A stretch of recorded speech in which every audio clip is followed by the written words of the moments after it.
बड़े हथियारों को खरीद सके। इसलिए वो दुकान के कोने में लटकी हुई तलवारों को एक एक करके परखने लगा।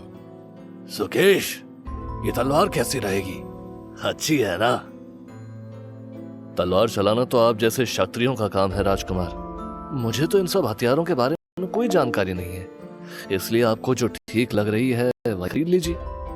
उन तलवारों को परखने के बाद आखिरकार कालेंद्र को एक छोटी तलवार पसंद आई जो बेहद धारदार थी। उसने उसे हवा में इधर उधर घुमा कर देखा। सुकेश, ये कैसी है? अच्छी तो दिख रही है। अच्छा, मगर इसकी धार को कैसे देखूं? उसने तलवार को हवा में लहराया और अगले ही पल जैसे ही उसकी नजर सुकेश पर पड़ी, उसकी आंखें चमक गईं। परीक्षण करने के लिए तुम्हारी गर्दन कैसी रहेगी सुकेश? अचानक से उसने जैसे ही सुकेश की गर्दन पर तलवार को रखा, वो डर के मारे सिहर गया। उसके माथे से पसीने की बूंदें टपकने लगी। राजकुमार, आप क्या कर रहे हो? मैं तो आपका साथ देने के लिए निकला हूँ। आप मुझे कैसे मार सकते हैं? डरो मत, मैं तो तुम्हारे साथ मजाक कर रहा था। कालेंद्र ने जैसे ही अपना इरादा बताया, सुकेश की जान में जान आई। आपने तो मुझे डरा ही दिया था। मैं तो समझा कि अभी गर्दन कट जाएगी। अगर इतने से ही डर गए तो मेरे साथ कैसे रह पाएगा? आगे तो तुम्हें बहुत कुछ देखना है। क्या मतलब? कुछ नहीं, बाद में बताऊंगा। उसने बात को टाल दिया। तलवार खरीदने के बाद कालेंद्र ने एक चमड़े का कवच देखा जिसे उसने सुकेश की तरफ बढ़ाया। सुकेश, इसको पहन कर दिखाओ। मगर मैं क्यों? तुम्हें इसकी जरूरत पड़ेगी, इस तलवार की भी और इस कवच की भी। ये दोनों मुश्किल हालातों में तुम्हारी रक्षा करेंगे। मगर मुझे तो ये चलानी भी नहीं आती। जरूरत पड़ने पर वो भी सीख जाओगे। चलो, पहनो इसे। उसने जैसे ही कहा, सुकेश यह सोचने पर मजबूर हो गया कि आखिर वो बेरहम आदमी उस पर इतनी मेहरबानी क्यों कर रहा है। पहले तलवार और अब यह कवच वो उसे क्यों दिलवा रहा है। कालेंद्र जो भी कर रहा था वह सब सुकेश की समझ से बाहर था, लेकिन सुकेश की मजबूरी यह थी कि वो उससे इतने सवाल नहीं कर सकता था। इसलिए डरता हुआ कवच पहनने की कोशिश करने लगा। हाँ, ऐसे पहनो। हाँ, हो गया ना? देखो, बिल्कुल सही लग रहा है। अब तुम्हें ये खतरनाक से भी खतरनाक हमले से बचाएगा, समझे तुम? लेकिन राजकुमार, मुझे अभी समझ में नहीं आ रहा है। जब आप मेरे साथ हैं तो मुझे इन सब की क्या जरूरत है? आपने तो शूरवीर केतु और राजकुमार अभयराज जैसे योद्धाओं को हरा दिया था। मैं कितना भी बड़ा योद्धा क्यों ना हूं, लेकिन क्या पता हालात ऐसे बन जाएं कि मैं तुम्हें बचा ना सकूं। इसलिए तुम्हें भी तो लड़ना पड़ सकता है। कालेंद्र की बातें सुनकर सुकेश के होश उड़ गए। आखिर ये इंसान चाहता क्या है? पहले तो मुझे मारने की बात कर रहा था, फिर मुझे अपना सेवक बनाकर ले आया और अब मेरी सुरक्षा की बातें कर रहा है। सुकेश बेटा, कहीं ये तुम्हें बलि का बकरा बनाने से पहले बहला फुसला तो नहीं रहा? सुकेश की जान हलक में आई हुई थी। उसे कुछ समझ नहीं आ रहा था कि आखिर कालेंद्र का अगला कदम क्या होगा और वो उसे इस तरह से तैयार क्यों कर रहा है।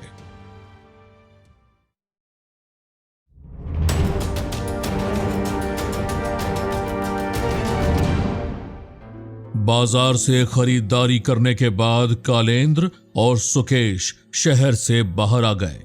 सुकेश इस उलझन में था कि अब आगे उसके साथ क्या होने वाला है। वो यह भी नहीं जानता था कि अब कालेंद्र उसे कहां लेकर जा रहा है। राजकुमार, हम कहां जा रहे हैं? आपने तो बताया ही नहीं। हम पास ही के एक शहर समर्थ नगर में जा रहे हैं, जहां व्यापार करना बहुत ही आसान है। समर्थ नगर जाकर के व्यापार करने की बात सुनकर सुकेश ने राहत की सांस ली, क्योंकि वह अब तक कुछ और ही सोच रहा था। तलवार कवच की तरह कालेंद्र की बातें भी उसकी समझ से बाहर थी। तभी कालेंद्र किसी अनजान रास्ते की तरफ मुड़ा तो सुकेश को समझ नहीं आया। लेकिन राजकुमार, ये रास्ता तो दूसरी तरफ जा रहा है। थोड़ा बहुत मैं भी शहर के बारे में जानता हूँ। समर्थ नगर का रास्ता दूसरा है। हाँ, तुम सही कह रहे हो। ये रास्ता दूसरा है, किंतु ये भी समर्थ नगर ही जाता है। फर्क सिर्फ इतना है कि ये जंगल का रास्ता है और हमें इसी रास्ते पर जाना है। क्या? लेकिन क्यों? जंगल के रास्ते से हम क्यों जा रहे हैं? क्योंकि इस रास्ते में जाने में हमें दूरी आधी ही तय करनी पड़ेगी। वो रास्ता लंबा पड़ेगा। जंगल के रास्ते से जाने की बात सुनकर सुकेश का गला सूख गया, क्योंकि जिस रास्ते पर चल करके समर्थ नगर जाने की बात कालेंद्र कर रहा था, वह रास्ता बहुत ही जोखिम भरा था। लेकिन ये रास्ता तो राजकुमार बहुत ही जोखिम भरा है। ऊपर से रात भी होने वाली है। आप समझ रहे हैं ना मैं क्या कहने की कोशिश कर रहा हूं? मैं समझ रहा हूं, लेकिन हम इसी रास्ते से जाएंगे। लेकिन ये तो बेवकूफी होगी। हम जानबूझकर खतरा क्यों मोल लें? ये बात तुम्हारी समझ में नहीं आएगी। अभी तुम बस मेरे पीछे पीछे चलते रहो। जिस लहजे में कालेंद्र ने कहा, सुकेश की आगे बोलने की हिम्मत नहीं हुई, लेकिन उसके मन में डर पूरी तरह से समा चुका था। दूसरी तरफ कालेंद्र बेखौफ होकर के लंबे लंबे कदम बढ़ा रहा था। सुकेश के हाथ में तलवार थी, जिसको उसने मजबूती से पकड़ रखा था। हालांकि खतरा आने पर वो उसे चला सकेगा, यह वो नहीं जानता था। कालेंद्र जिस तरह का बर्ताव उसके साथ कर रहा था, उससे वो खफा था। मैं भी ना इतने सालों से राजा के महल में काम कर रहा था, कभी कोई दिक्कत नहीं हुई। अच्छे से सब कुछ चल रहा था।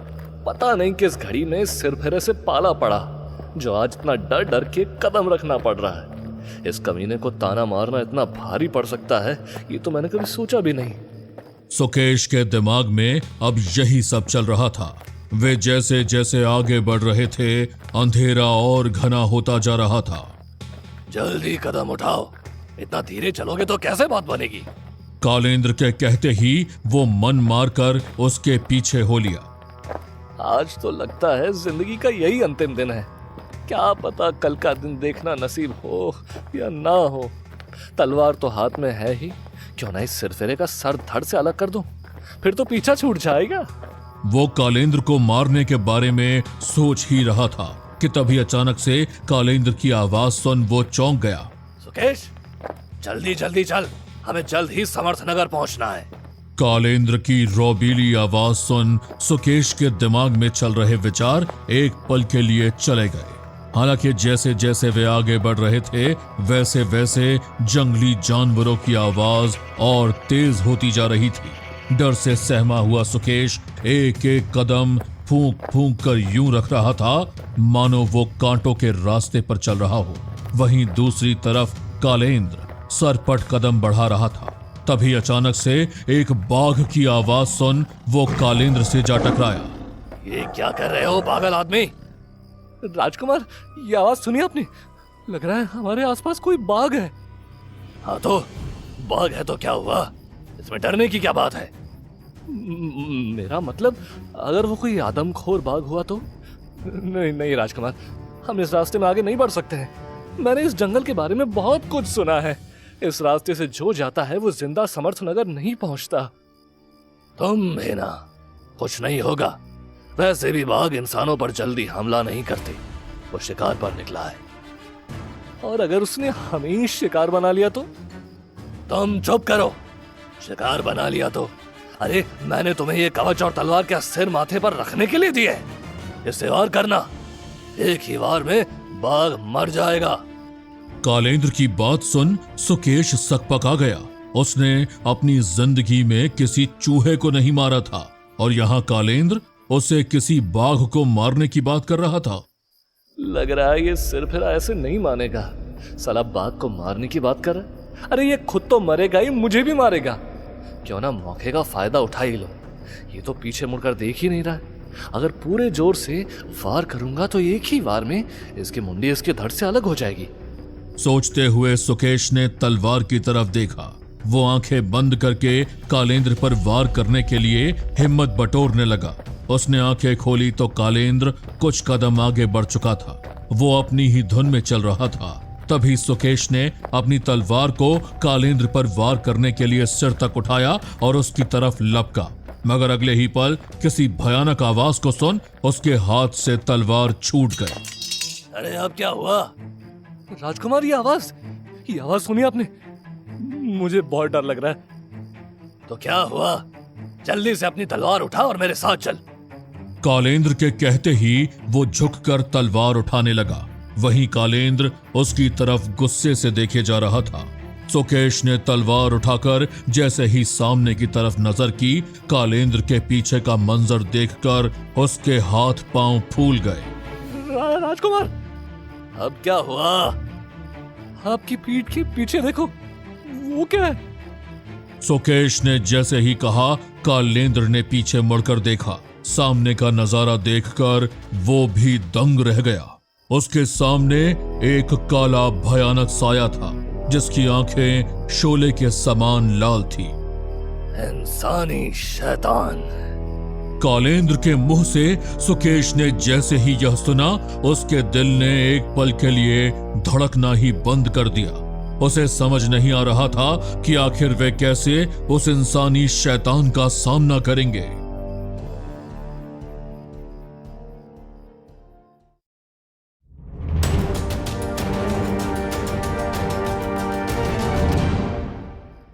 सुकेश सामने का नजारा देखकर सकपका गया था।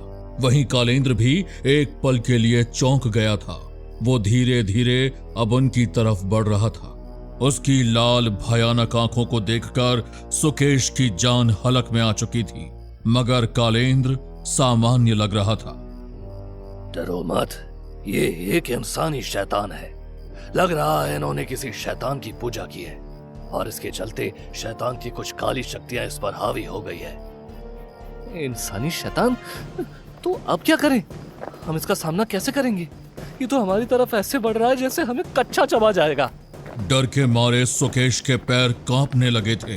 वो अपने कदम पीछे की तरफ बढ़ा ही रहा था कि तभी कालेंद्र ने उसके हाथ पकड़ लिए। ठहरो, यूं डरने से कुछ नहीं होगा। तुम्हें अपने युद्ध कौशल को परखने का इससे अच्छा मौका फिर कभी नहीं मिलेगा। मतलब क्या है आपका? यही कि इस इंसानी शैतान से तुम लड़ोगे। क्या? आप पागल हो गए हैं क्या राजकुमार? मैं इस इंसानी शैतान से लड़ूंगा? देखो, ये कैसे दांत दिखा रहा है। ये तो मुझे कच्चा चबा जाएगा। वो इंसानी शैतान अब आहिस्ते आहिस्ते उनकी तरफ बढ़ रहा था। अरे ऐसा कुछ नहीं होगा। ऐसे इंसानी शैतानों के पास सोचने समझने की क्षमता नहीं होती है। ये बस किसी खूंखार जानवर की तरह होते हैं। इनके पास बेशुमार ताकत होती है और कुछ नहीं। तुम इसे आसानी से खत्म कर पाओगे। हिम्मत करो और लड़ो इससे। लेकिन मैं कैसे लड़ूं इससे? मैंने तो अपने इन हाथों से किसी मच्छर को भी नहीं मारा। राजकुमार, आप ही लड़ो इससे। नहीं, मैं नहीं लड़ूंगा। बोलता रहा हूं, तुम्हारे पास इससे अच्छा मौका नहीं आएगा। सूझबूझ से सामना करो इससे। लेकिन ये बहुत खतरनाक है। ये बस एक ही है। तुम इसे आसानी से खत्म कर दोगे। वैसे भी कब तक डरोगे? जाओ, इससे मुकाबला करो। कहते हुए कालेंद्र पास के एक पेड़ की डाल पर जाकर बैठ गया। वहीं दूसरी तरफ अपने सामने किसी इंसानी शैतान को देखकर सुकेश की जान हलक में आ चुकी थी। वो किसी भयानक दानव जैसा दिख रहा था। वो हल्का सा झुककर उसकी तरफ यूं चला आ रहा था मानो अपने शिकार को खाने के पहले अपनी खुशी जाहिर कर रहा हो। ये तो इधर ही आ रहा। मैं कैसे इसका सामना करूं? ये मूर्ख आदमी तो मुझे फंसाकर खुद पेड़ पर चढ़ गया। ऐसे तो मुझे कच्चा चबा जाएगा। राजकुमार, ये बहुत खतरनाक है। तभी तो लड़ने में मजा आएगा तुम्हें। कालेंद्र ने इतना कहे अपना मुंह फेर लिया। वो इंसानी शैतान अपने सामने सुकेश को देखकर उसकी तरफ लपका। वो उसे पकड़ने ही वाला था कि तभी वो नीचे झुककर एक पेड़ की तरफ भागा। अरे भाई साहब, मुझे कहाँ पकड़ रहा है? मैं तो ठहरा कमजोर आदमी, अरे ढंग से आज तो खाना भी नहीं नसीब हुआ, मुझे छोड़ दो।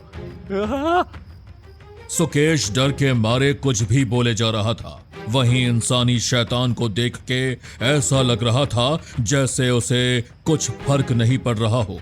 उसने जैसे ही सुकेश को पकड़ना चाहा, सुकेश झट से नीचे बैठ गया और उसके पैरों के बीच में से फिसल कर निकल गया।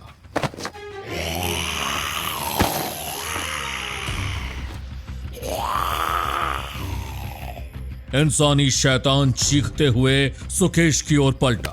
सुकेश उस इंसानी शैतान से बचने के लिए एक पेड़ पर चढ़ने ही वाला था कि तभी इंसानी शैतान ने सुकेश के पैर पकड़ लिए और उसे उठाकर जोर से फेंका। माँ, हड्डी तोड़ दी मेरी। वो संभल पाता, इतने में ही वो इंसानी शैतान एक बार फिर उसकी तरफ लपका। अपने ऊपर हमला होता हुआ देखकर सुकेश डर के मारे कांप गया। राजकुमार, मुझे बचाइए, ये मुझे मार डालेगा। नहीं सुकेश, तुम्हें अपनी मदद खुद करनी होगी। इसके पास ताकत है, लेकिन तुम्हारे पास दिमाग है। दिमाग को ताकत कभी नहीं हरा सकती। कालेंद्र सुकेश की कोई बात मानने को तैयार नहीं था। मैं कहाँ फंस गया? हे भगवान! वो कुछ सोच पाता, इतने में ही वो इंसानी शैतान किसी पागल आदमी की तरह उस पर हमला बोलने को दौड़ा। नीचे झुको सुकेश। सुकेश तुरंत झुक गया तो वो इंसानी शैतान सीधे एक पेड़ से जा टकराया।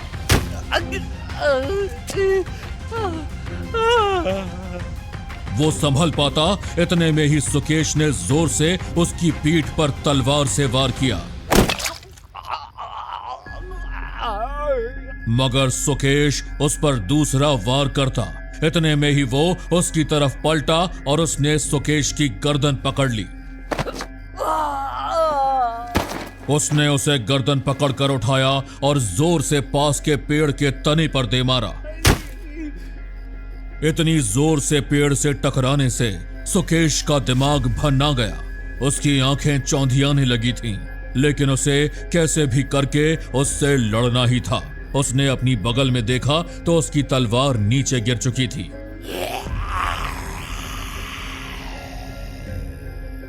वो कुछ सोच पाता, इतने में ही वो इंसानी शैतान उस पर हमला करने के लिए दौड़ा, मगर तभी मौका देखकर सुकेश जमीन पर बैठ गया, जिससे वो एक बार फिर पेड़ से जा टकराया। वो संभल पाता, इतने में ही सुकेश ने उसके पेट पर जोर से घूंसा मारा, लेकिन बेशुमार ताकत होने के चलते उसे खास फर्क नहीं पड़ा। तेरी तो कमीने, अरे तुझे कोई फर्क नहीं पड़ा? तुम्हें तो मैं जान से मार दूंगा। अगले ही पल उसकी नजर अपनी तलवार पर पड़ी। उसने उछलकर उसे थाम लिया। वो इंसानी शैतान पलटकर उसे पकड़ता, इतने में ही उसने जोर से उसके बाजू पर तलवार से वार किया, जिससे वो कराहते हुए जमीन पर गिर गया। मगर इससे पहले सुकेश उसकी तरफ बढ़ते हुए दूसरा वार करता, उस इंसानी शैतान ने उसे अपने हाथों पर उठा लिया और किसी तिनके की तरह फेंक दिया। वो दर्द के मारे कराह उठा। उसे अब लगने लगा था कि वो उसका सामना नहीं कर पाएगा। राजकुमार, इसमें किसी हाथी की जैसी ताकत है, मैं इसका सामना नहीं कर पाऊंगा। तुम्हें ही लड़ना होगा। हिम्मत बटोरो और लड़ो। कालेंद्र के कहने पर सुकेश खड़ा हुआ। मुझे भागना होगा। सुकेश वहां से भागने की फिराक में ही था कि तभी उस इंसानी शैतान ने उसके देखते ही देखते एक छोटा पेड़ उखाड़ लिया।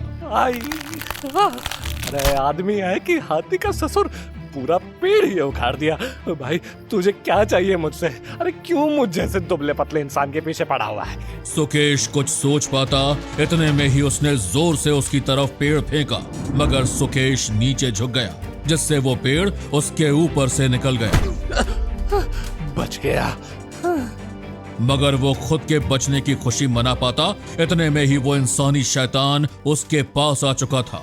उसके हाथ में एक मोटा लठ था। वो उससे सुकेश पर वार करने ही वाला था कि तभी सुकेश ने अपनी तलवार से उसके वार को रोका। और अगले ही पल उसने एक के बाद एक कई सारे वार इंसानी शैतान पर किए, मगर इससे उस पर कुछ खास असर नहीं पड़ रहा था। ये तेरी तो मैं तुम्हारा खून पी जाऊंगा। अगले ही पल सुकेश उस इंसानी शैतान पर तलवार से वार करने ही वाला था कि वो उसका गला पकड़कर उसे पेड़ से लगा लेता है। उसने उसके गले पर और ज्यादा जोर लगाना शुरू कर दिया। सुकेश की आंखें बाहर आने लगी। उसे ऐसा लग ही रहा था कि अब वो मर जाएगा कि तभी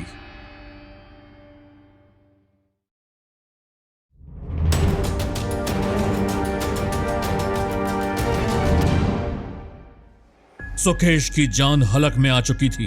वो मरने ही वाला था कि तभी पीछे से उस इंसानी शैतान पर जोरदार वार हुआ।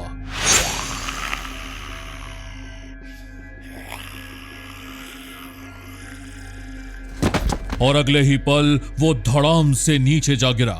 कालेंद्र के एक ही वार में उसका सर उसके धड़ से अलग हो चुका था। सुकेश झटके से नीचे गिरा। उसे जोर जोर से खांसी आने लगी। उसने होश संभाला तो देखा इंसानी शैतान मारा जा चुका है। अरे ये हाथी का ससुर शैतान का नाना मर गया। ये वो खुशी के मारे उछलते हुए कालेंद्र के गले से जा लगा। धन्यवाद राजकुमार, आपने मेरी जान बचाई। तुमने अपनी जान खुद बचाई है सुकेश। हमेशा ऐसे ही बहादुरी से हर मुश्किल का सामना करना, फिर देखना कोई ना कोई मदद के लिए आ ही जाएगा। जैसे आज आप आए हो मेरी मदद करने के लिए, ठीक वैसे ही ना? बिल्कुल, भगवान भी बहादुरों का ही साथ देते हैं। जिसके बाद कालेंद्र उसे समझाने लगा। वे दोनों वहां से आहिस्ते आहिस्ते आगे बढ़ने लगे। सुकेश काफी ज्यादा थक चुका था। उस इंसानी शैतान ने उसे अधमरा जो कर दिया था, मगर फिर भी वो रुकना नहीं चाहता था क्योंकि जंगल में पग पग पर खतरा था। वैसे मुझे तुमसे इतनी बहादुरी की उम्मीद नहीं थी सुकेश। अगर वो इंसानी शैतान तुम्हारा गला नहीं पकड़ता तो उसे तुम अकेले खत्म कर देते। अच्छा राजकुमार, मैंने भी नहीं सोचा था कि मैं इस तरह से उसके साथ लड़ पाऊंगा। बचपन में पिताजी कहा करते थे कि जब जान पर बनी हो तो कमजोर से कमजोर इंसान भी योद्धा बन जाता है। आज ये बात सच भी साबित हो गई। हाँ, सही कहा, लेकिन मैं तुम्हारे युद्ध कौशल से प्रभावित हुआ हूँ। ये सब संगत का असर है राजकुमार। आपको युद्ध करते हुए देखा तो मैं दंग रह गया।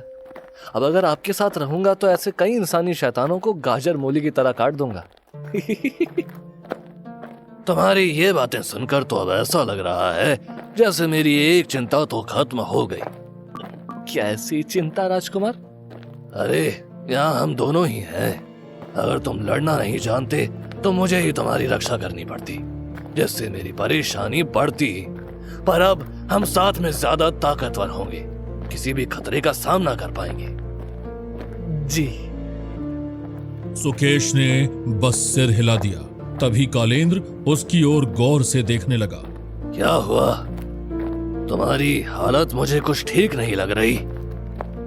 अरे नहीं नहीं राजकुमार, मैं ठीक हूँ, बिल्कुल दर्द नहीं हो रहा, आप चिंता ना करें। सुकेश को काफी दर्द महसूस हो रहा था, लेकिन इतनी बहादुरी दिखाने के बाद वो कालेंद्र के सामने खुद को कमजोर नहीं साबित करना चाहता था।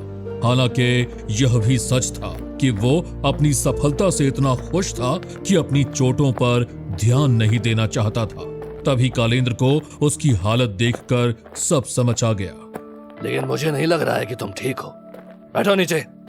उसने सुकेश को नीचे बैठाया और उसके बाद अपनी पोटली से मरहम और पट्टी निकाली। ये क्या है? हैरान मत हो, ये एक विशेष औषधि है। इससे तुम्हारी चोटें जल्दी ठीक हो जाएंगी और दर्द भी कम हो जाएगा। चलो, ये मरहम लगा लो और फिर पट्टी भी बांध लेना। परंतु ये आपके पास यहाँ इस जंगल में कैसे आई? कालेंद्र उसकी बात पे हल्के से मुस्कुरा दिया। तुम्हें मैं सच में इतना मूर्ख दिखता हूँ क्या? मैं कुछ समझा नहीं। अरे मैं ऐसे खाली हाथ तो राज्य से निकल नहीं सकता था ना। बहुत सी ऐसी चीजें हैं जो राजमहल छोड़ने से पहले मैंने अपने साथ रख ली थी और वे अब ऐसी परिस्थितियों में हमारे काम आएंगी। ये तो काफी समझदारी भरा कार्य किया आपने। हाँ, चलो अब जल्दी से अपने घावों को साफ करो और मरहम लगाओ। कालेंद्र के कहने पर उसने अपने घावों को साफ किया और उसके बाद उन पर मरहम लगाने लगा। हालांकि बीच बीच में वो कालेंद्र को देख रहा था, मानो कालेंद्र का यह रूप उसने पहली बार देखा हो। क्या हुआ? क्या सोच रहे हो तुम? अब तुम्हें समझदार दिखने लगा हूं क्या मैं? ये तुम लोगों की बेवकूफी थी जो तुम लोगों ने मुझे कभी जानने की कोशिश ही नहीं की, हमेशा मुझे अपमानित करते रहे। सुकेश उसकी बात सुनकर एक पल को सकपका सा गया। वो कालेंद्र के इस अजीब व्यवहार से बहुत परेशान था। उसे कुछ भी समझ नहीं आ रहा था। अभी कुछ दिनों पहले तक यह निकम्मा राजकुमार बेवकूफ ही था जिसे वो खुद ताने मारता था। फिर अचानक ही ये इतना काबिल कैसे हो गया कि राज्य के शूरवीर और अपने भाई को हरा दिया। यही नहीं, अब तक जहां वो उसके रवैये से डरा हुआ था, वहीं अभी उसके इस दयालुता भरे व्यवहार से वो चक्कर में पड़ गया।